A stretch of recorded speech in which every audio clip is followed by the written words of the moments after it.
ఈరోజు సిలమంలో ఎలా సలాం కొట్టాలో నేర్పించబోతున్నా.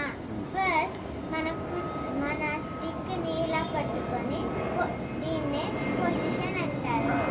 రెడీ అన్నప్పుడు లెఫ్ట్ కాళ్ళు ముందుకు పెట్టాలి.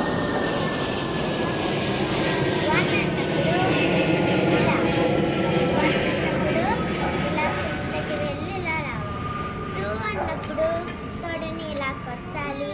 త్రీ అన్నప్పుడు కిందన టచ్ చేయాలి. ఫోర్ అన్నప్పుడు ఇలా, ఫైవ్ అన్నప్పుడు ఇలా, సిక్స్ అన్నప్పుడు మళ్ళీ ready position.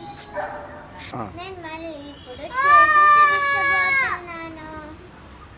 First position ready. 1 2 3 4 5 6 అంతే. అందుకే ఈ వీడియో చూసినందుకు థ్యాంక్ యూ. ధన్యవాదాలు.